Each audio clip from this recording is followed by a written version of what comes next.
This podcast comes from the corner of a country lane in the middle of England. Hey, this month we're talking about Pater Est. Goodness me, what's that? Recommended by Who Do You Think You Are magazine and featured on BBC Radio. Here is Malcolm Noble's Talk Genealogy podcast, the podcast for the genealogists with too much time on their hands.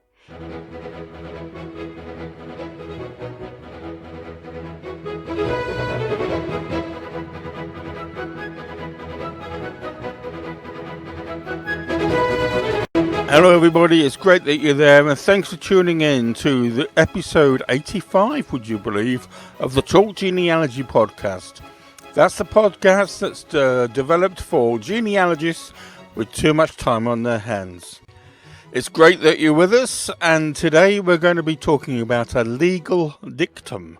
That's right, a rebuttable presumption. Pater Est quem nuptiae demonstrant, and that means the father is whom the marriage indicates. The Talk Genealogy podcast looks at different techniques and interesting sources for family historians, or perhaps a discussion about early genealogists, the pioneers of our science. Sometimes we look at how a famous character in history shows us something particular about genealogy. But hey, most of the time we talk about whatever comes into our head, building an audio library for genealogists with too much time on their hands. Pater Est quem nuptiae demonstrant. We're going to dig deep and explore that and suggest why it's still relevant and why especially it's relevant to the genealogist. Please remember, I'm not an expert or a professional, I'm an enthusiast like you who has spent more than 40 years digging up his family tree, so often in the wrong place. And these episodes, well, they're really no more than me sharing with you what I have learned along the way. And I do want to emphasize, I am talking about ancestor hunting in England. Recommended by Who Do You Think You Are magazine and featured on BBC Radio. Here is Malcolm Noble's Talk Genealogy podcast, the podcast for the genealogists with too much time on their hands. Here is your presenter, Malcolm Noble. I want to take you back to July 1903, okay? Got to be a bit quiet because we're in the Houses of Parliament. We've actually gone to a Victorian committee room in the House of Lords, if you please. Let's have a bit of decorum. Sitting in the room is the Committee for Privileges, which has reconvened to hear the rival claims of the Earldom of Powlett. Two men, two Williams, would you believe, insist that the title is theirs by right. But beneath the legal arguments lies something much, much older, something medieval, a presumption about fatherhood that has survived for centuries. Council rises, and they quote Lord Romilly, one of the great Victorian judges. Romilly had once ruled that a wife may be questioned about the validity of her marriage, or whether a child was born in wedlock, but she may not be asked whether her husband had or had not access to her. That line of inquiry, that question, is forbidden. And it's forbidden because it would detract from the legal presumption. We will clarify. Now, another lawyer warns the committee that without the presumption of legitimacy, any hostile husband could years later simply declare that the child was not his. The law, he insists, must protect the child from retrospective spite. Lesson 1. We are here to protect the child. And in this argument, the Attorney General got up and countered that evidence by saying this case is not the same as the famous Banbury peerage dispute, of more later. The committee listens, it weighs the evidence, and returns again and again to the same question. Has the presumption been rebutted? In the end, they decided that it has not. And that moment, that Victorian judgment, is the perfect doorway into our story tonight. because the doctrine that the committee relied on was not Victorian at all. It was medieval. In fact, it was Roman, and it's one of the most enduring fictions in English history. It is the presumption that if a married mother has a child, the husband is the father. Pater Est quem nuptiae demonstrant. The father is whom the marriage indicates. Now, this presumption was the backbone of English legitimacy law for nearly 1,000 years. If a married woman bore a child, the law presumed the husband was the father. Not because anybody checked, not because anybody could check in those days, but because society needed certainty. And that presumption shaped royal successions, village life, and as we've seen, Victorian peerage dispute. So, two things we picked up here. It's about protecting the child, and now we've been told that it is because society needs certainty. Don't forget to download the episode if you want it for keeps. We're not monetized, so we can't maintain episodes in the internet forever. Why not think about downloading tonight's talk to your library? To understand why it mattered so much, we need to go back to its origins. The idea begins with Roman law. Roman jurists, faced with the impossibility of knowing what happened behind closed doors, declared that marriage itself pointed to the father. The church adopted the rule, canon lawyers hardened it. By the 12th century, it was embedded in English common law. And why is it so important? Because in medieval society, legitimacy determined inheritance, social standing, access to office, marriage prospects, yes, and in royal families, of course, the fate of the kingdom. A child labelled a bastard could be cut off from land, title and king. So the law built this fortress around legitimacy. To challenge paternity, you had to prove that the husband could not possibly have been the father. And this brings us to the 4 C's. In English law, a husband was presumed to have access to his wife unless he was beyond the 4 C's. Now, I asked my wife, who is a crossword expert, what were the 4 C's of England?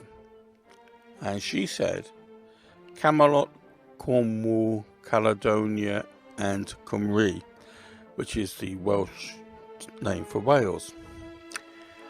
Do you know, I was really impressed with that. She came straight out with it. And then I said, actually, no, we're not talking about those 4 C's. We're not talking about the curly-cur, all right? We're talking about stretches of water outside the maritime boundary of England.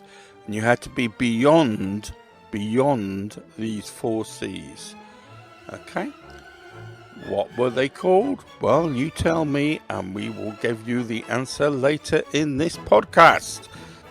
But if you were anywhere within the 4 C's of England, even if you were on campaign or at the far reaches of Scotland or Ireland, the husband was legally close enough to have fathered the child.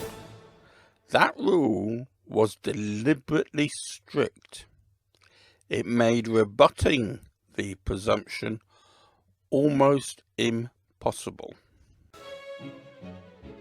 Here's some earlier episodes of the podcast.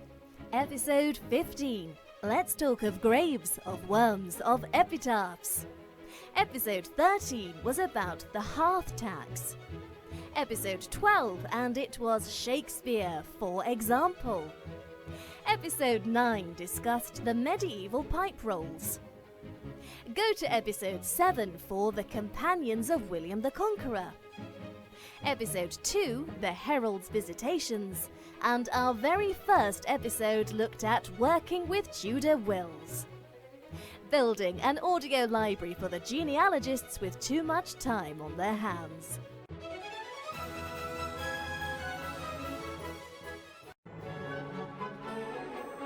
TalkGenealogy.com is the website that supports the podcast for genealogists with too much time on their hands. You find a guide to previous episodes, a list of books mentioned in the series, and, now and then, a bit of a blog. Recommended by Who Do You Think You Are magazine and featured on BBC Radio. Here is Malcolm Noble's Talk Genealogy podcast.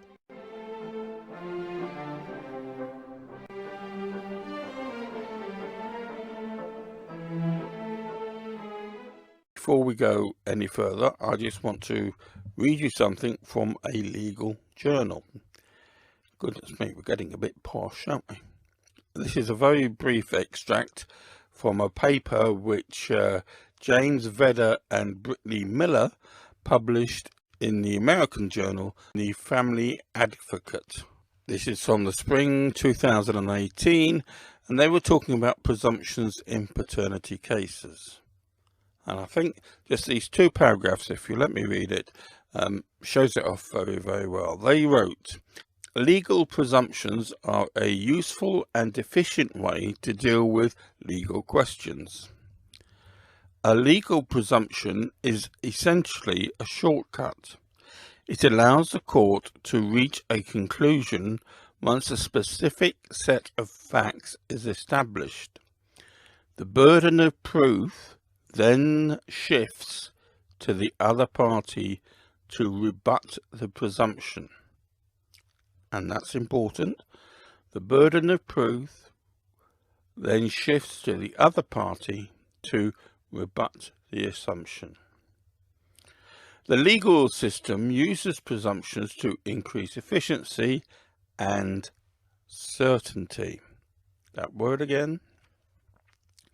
As Justice Byron White observed in Stanley and Illinois, it is more convenient to presume than to prove. And he said that in 1972. In the context of family law, the paper continues, perhaps the most significant presumption is the presumption of parentage. Constitutional rights and moral, social, and financial obligations arise from the parent-child relationship. As a result, parentage determinations are of critical importance in family law proceedings. So, essentially, and we're talking 2018 here, that was the medieval argument, wasn't it? It was about the social fabric, the family, depending upon certainty. And so it shows how strong this presumption was.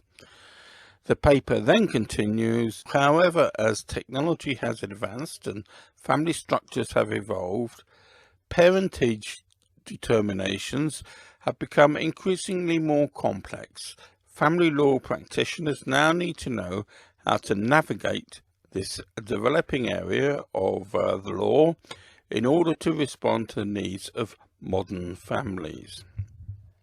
In any case, we're talking about researching family history, so let's carry on. Malcolm Noble's books on Nottinghamshire history include A Plague in Bleasby. A Nottinghamshire village survives its summer of death. The plague of 1604 reduced the population of Bleasby, Nottinghamshire, by 30%, a demographic deficit that would not recover for 2 generations. Family documents and local records bring detail to this figure, and when placed in the context of broader history, offer an understanding of the village social and economic dynamics. The Talk Genealogy podcast is posted at 5 minutes to midnight on the 3rd Thursday of each month. Here's a look at some previous episodes. Check out episode 56 for family history within the sound of Bow Bells. Episode 63 was family history in a deserted medieval village. Episode 65 discussed the Neville inheritance dispute. And go to episode 71 for the evaluation of evidence. Now, let's look at how the presumption worked in practice. Medieval courts didn't ask about resemblance, they didn't weigh gossip, they didn't consider probability, they just asked one question. Was the mother married? Was the husband within the 4 C's? That sounds like 2 questions to me. Never mind, we'll carry on. If yes, the child was legitimate. End of story, end of case. Only 3 things could break the presumption. Proving that the husband was beyond the 4 C's, proving that the husband was physically incapable, or proving that the marriage was invalid. That last one, attacking the marriage, becomes crucial, especially in the Rules of the Roses, but in even a broader context. We can see that if we move the focus away from the child and we then start to challenge the validity of the marriage, was the mother married? We now come to looking how the presumption has been used throughout English history. William the Conqueror himself was illegitimate, but Norman custom allowed acknowledged bastards to inherit. Once he became king, though, the English legal system he shaped relied heavily on the presumption. His 3 surviving sons. Question 2. What were the names of William's 3 surviving sons? I will give you the answer at the end of this podcast. Whatever their names, they were all unquestionably legitimate. Their succession disputes were about politics, not about paternity. The doctrine's real power appears with Empress Matilda. Her legitimacy was never questioned. The civil war known as the Anarchy wasn't about whether she was her father's child. It was about whether a woman could rule. And that is because nobody challenged the presumption of her legitimacy, because it was unshakable. It was a given. It was a genealogical foundation. Her mum and dad were married, therefore her dad was the father. And if we fast forward to the 14th century, the presumption then became something of a battlefield. This is the Wars of the Roses.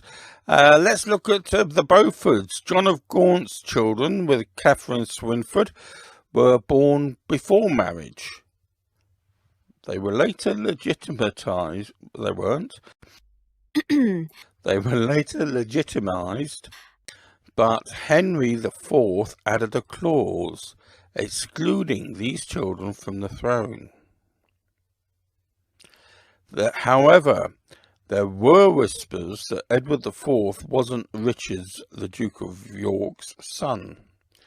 Legally, these rumours were meaningless. Cecily Neville was married, living with her husband, and the Duke was within the 4 C's, so the presumption held. No debate. So Richard III, when he came to challenge it, never used that rumour because he knew that it wouldn't stand up in court. So his claim, this is in 1483, as we all know, rested not on paternity, but on the validity of the marriage.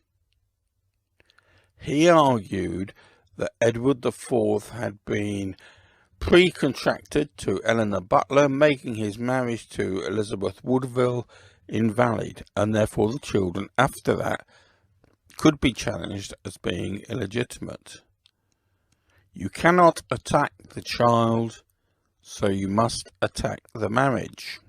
And even in relative recent history, we can see how the legitimacy cases have used or relied upon the presumption.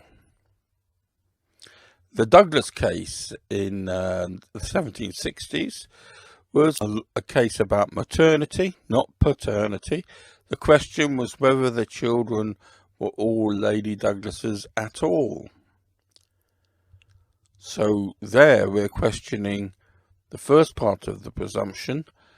If the mother had a child, and hang on, they're saying no, she wasn't the mother. All right, so therefore the presumption couldn't apply.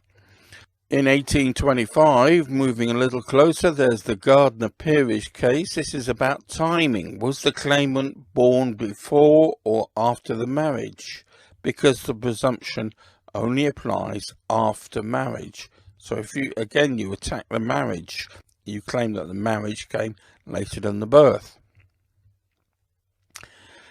And then there is the famous Banbury Peerage case. Now this went on for years. I mean, centuries. Okay. This is the classic English paternity dispute. Okay, let's take a greater look at this Banbury case. If you're a nerd like me, you'll love it. It goes back, are you ready for this? For 1596, when the first Earl of Banbury, already an elderly widower, he married Lady Elizabeth Howard, a woman more than 40 years his junior. And 31 years later, Lady Elizabeth gives birth to Edward. 3 years after that, she gives birth to Nicholas. At the time of these births, the first Earl, the first William, was in his late 70s to his early 80s. Rumour was widespread that the children were fathered not by him, but by a much younger man with whom Elizabeth was having a close relationship. After William, that's the Earl of Banbury, died, she married Vaux, which only intensified the suspicion. In 1632, William dies, and Edward, the eldest son, stands up and says, I'm the second Earl of Banbury. But 12 years later, Edward is killed in a duel, and his younger brother, Nicholas, then claims the title of the third Earl. Straightforward. In 1661, Nicholas attempts to take his seat in the House of Lords, but the Lords refuse, arguing that the circumstances of his birth cast doubt on his legitimacy. The refusal triggered what became known as the Banbury case. Now, the House of Lords for once here was being radical. That's unfair. It is often radical, actually, but the Lords' position was radical. They were effectively declaring that a child born in lawful wedlock was illegitimate without a divorce, something which English law had always resisted through the presumption that we've been talking about this evening. The case dragged on, didn't it? Okay. Nicholas, he died, and his son Charles claimed the title.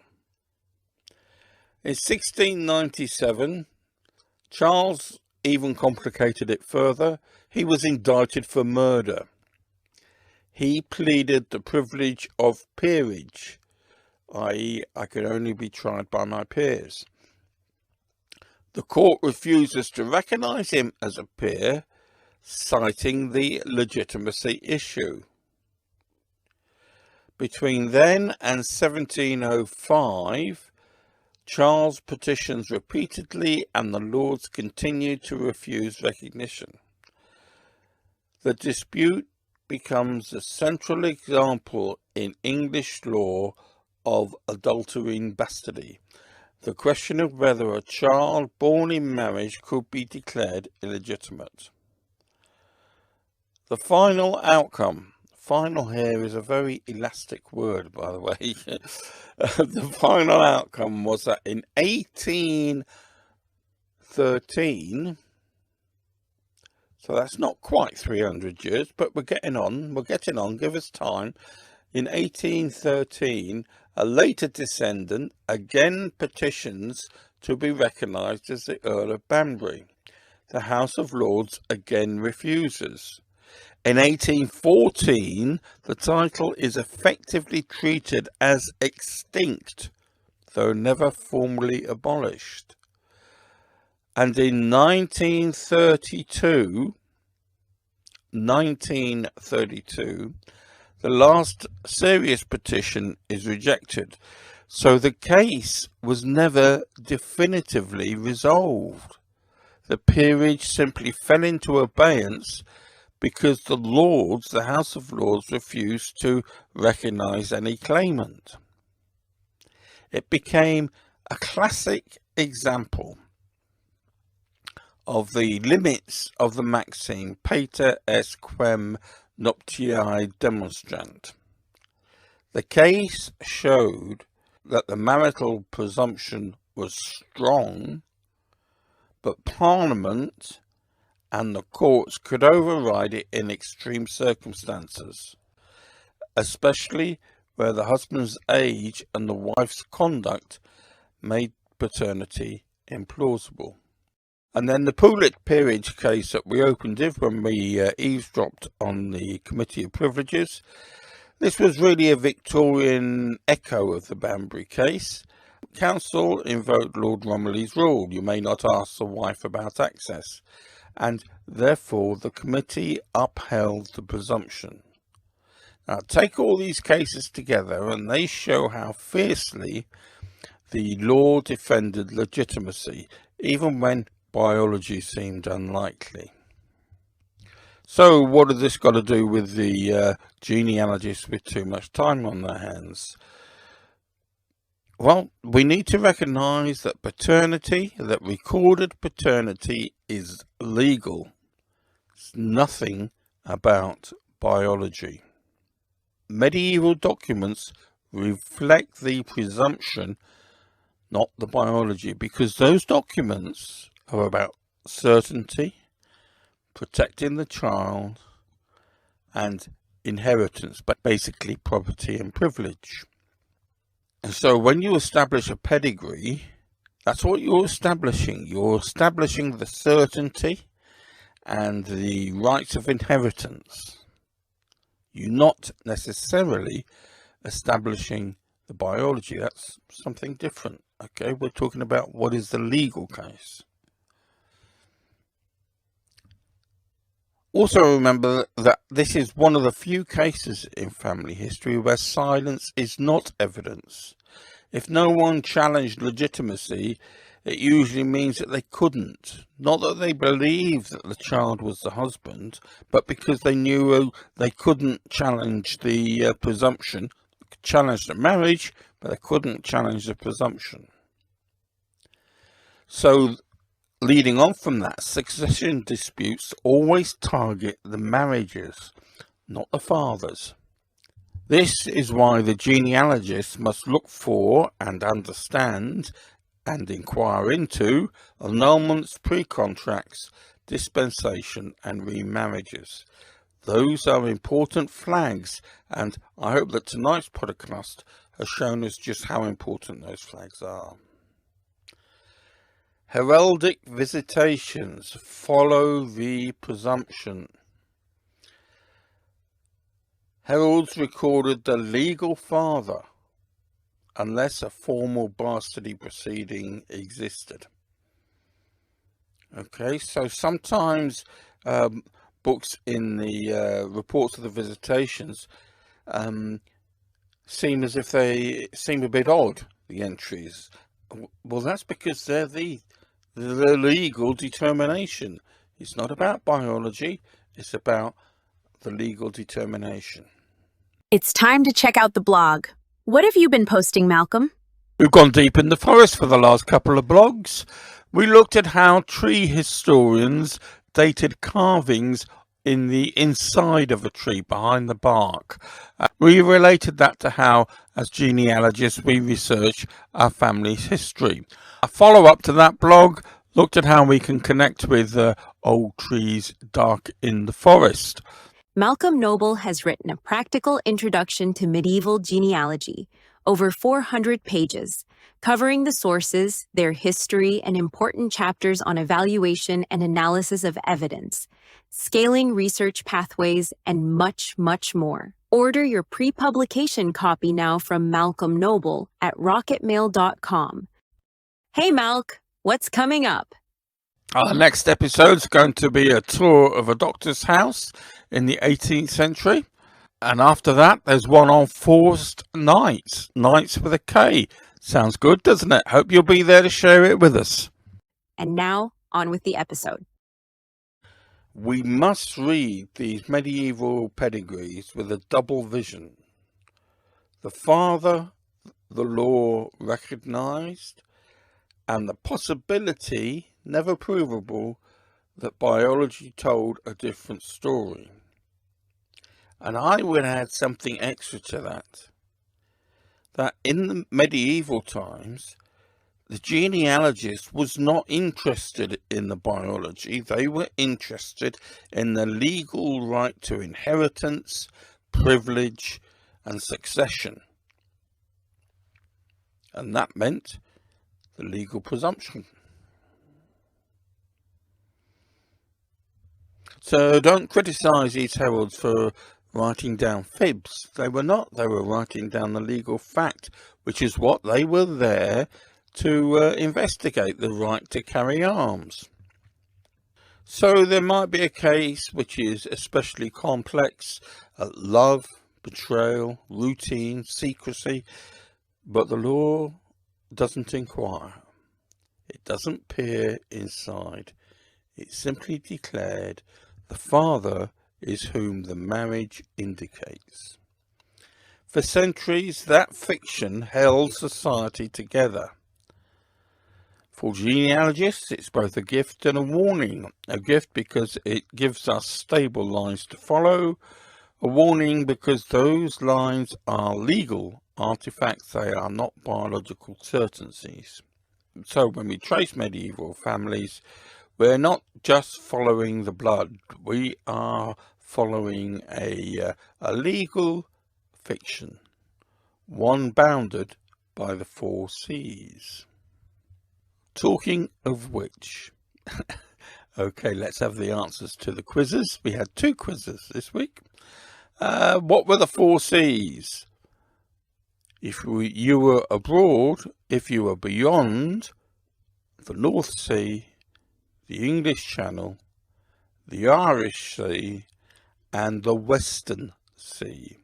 The Western Sea was what we would call the Atlantic. So the answers to that question were the North Sea, the English Channel, the Irish Sea, and the Western Sea, beyond the 4 Seas. And who were William's surviving sons? He had 3 of them. They were Robert, William Rufus, and Henry. So, does the system survive today? Well, in the United Kingdom and in the United States, in common law systems, the presumption still exists. But of course, as always, it is rebuttable. And so you can allow DNA evidence to override the marital presumption. But as I understand it, and I'm not a legal expert, as I understand it, you still, in the UK, may not ask the wife if her husband had access to her. It also applies in India, and it applies in France. But again, it is more easily rebutted these days. I hope that you found tonight's podcast interesting. It's one of these windows onto medieval society, medieval beliefs, if you like, their priorities that just draw me in. I have to admit, I'm fascinated by them all, and I tend to dig a little bit deeper than perhaps is necessary. My name is Malcolm Noble, and if you've enjoyed tonight's podcast, then you are the genealogist with too much time on your hands. The Talk Genealogy podcast is posted at 5 minutes to midnight on the third Thursday of each month. Thanks to Freeze Effects for the music and Momna Yunus and Emily Brooks for the voiceovers. This podcast comes from the corner of a country lane in the middle of England. I want to thank you for listening to tonight's episode and wish you all the best with your family tree hunting. Good night, Chip, and thanks for listening.